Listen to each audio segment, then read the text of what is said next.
When should you draw Social Security in a rising tax rate environment? That's what we'll be talking about in today's video.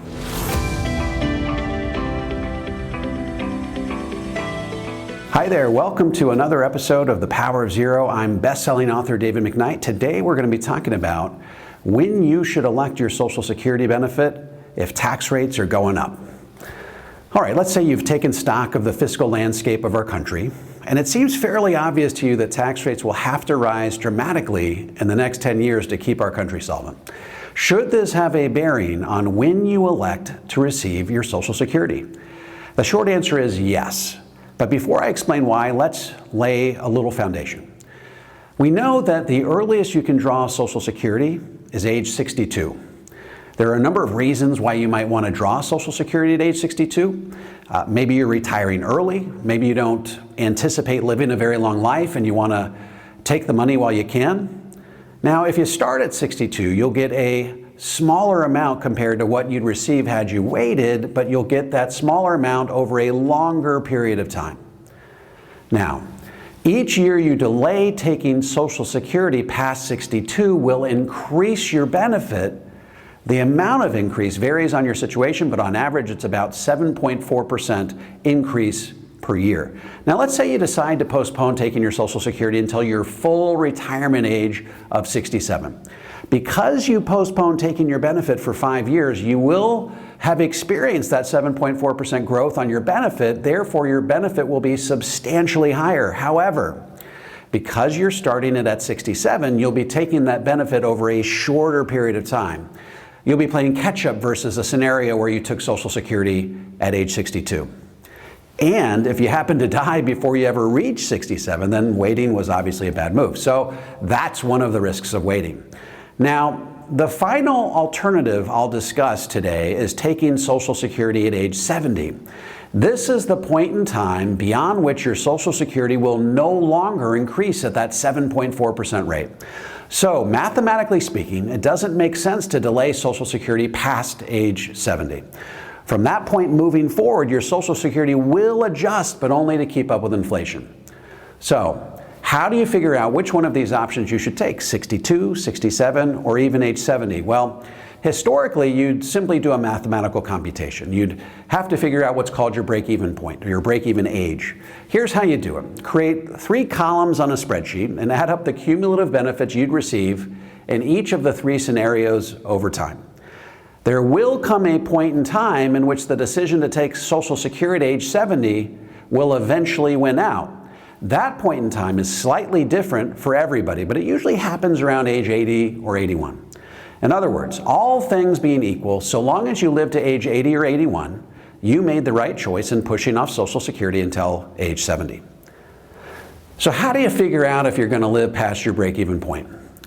Well, the easy way is to go to a life expectancy website such as blueprintincome.com. They'll ask you a series of questions and give you a general idea of how long you're going to live. For example, what's your age, lifestyle, height, weight, and then at the bottom they'll tell you what your life expectancy is. So this will give you an unofficial ballpark life expectancy prediction. But this is far from foolproof.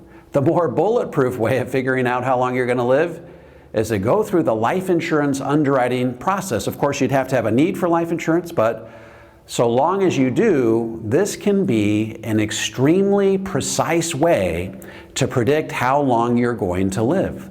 You have to remember that life insurance underwriters are like odds makers in Vegas. They're in the business of predicting how long you're going to live. And the ratings they give you at the end of the underwriting process correspond to an actual life expectancy. So let's say you go through the underwriting process, they take some blood, they take some urine, and they study your medical records. At the end of this process, they'll come back with a rating, anywhere from 1 to 30. 1 means you walk on water, you're going to live forever. 30 means you're on death's doorstep. They got to kind of hold out a mirror to see if you fog it. And then you can get a rating everywhere in between. So let's say you're a 2 on that 1 to 30 scale. That means you're likely to live to, say, age 85. And if that's the case, you have a relatively realistic expectation that you're going to beat that break-even age of 81. And in that case, you should push off Social Security until age 70. However, if it turns out that they do have to hold out that mirror to see if you fog it and they conclude that your life expectancy isn't very long at all, then you should probably take Social Security just as soon as you can. Age 62 it is. Before we go any further, I'd like to ask the Power of Zero question of the day. When do you plan on taking Social Security and why?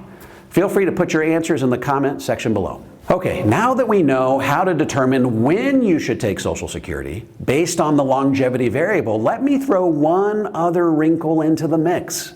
Let's say that you recognize that we're in a rising tax rate environment. You believe that tax rates even 10 years from now are likely to be dramatically higher than they are today.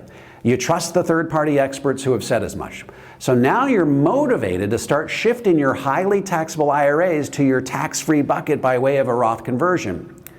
Here's the problem. Roth conversions count as provisional income. What's provisional income? That's the income the IRS tracks to determine if they're going to tax your Social Security. What counts as provisional income? Any 1099s from your taxable bucket, any distributions at all from your IRAs or 401ks, any pension income, and 1/2 of your Social Security also counts as provisional income. So the IRS adds all this provisional income up, and if it's a single person, it adds up to more than $34,000, or if it's a married couple, it adds up to more than $44,000, then up to 85% of your Social Security can become taxable to you at your highest marginal tax bracket. So here's the bottom line. When you do a Roth conversion, you dramatically increase the likelihood that up to 85% of your Social Security will be taxable at your highest marginal tax bracket. And that could cause you to lose between 1/4 and 1/3 of your Social Security. And how are you going to plug that hole in your Social Security? You're going to have to spend down all your other assets to compensate, and that could force you to run out of money 5 to 7 years faster than you ever thought possible. So, if you know you're going to live a long life and you know that you're planning on doing a Roth conversion at some point in the next 10 years, you're almost certainly better off postponing your Social Security until age 70. So doing will maximize your benefit and increase the likelihood that it will be 100% tax-free. In short, figuring out when you should take Social Security is not simply a longevity play. You want to put yourself in a position where you're likely to receive your Social Security benefit 100% tax-free. So if that's your goal, it doesn't really make sense to draw Social Security while you're doing a Roth conversion, assuming you do have longevity on your side. Wait until age 70 to draw Social Security and then draw it tax-free in perpetuity, or at least so long as you can stay below your provisional income thresholds. If you need some help navigating these types of decisions, head on over to davidmcknight.com and opt in for a complimentary strategy session. I'm happy to give you a hand. Don't forget to click like, subscribe, and the bell so you never miss a video. And feel free to make any comments or ask questions in the comments section below. This is David McKnight. I look forward to seeing you on the next video.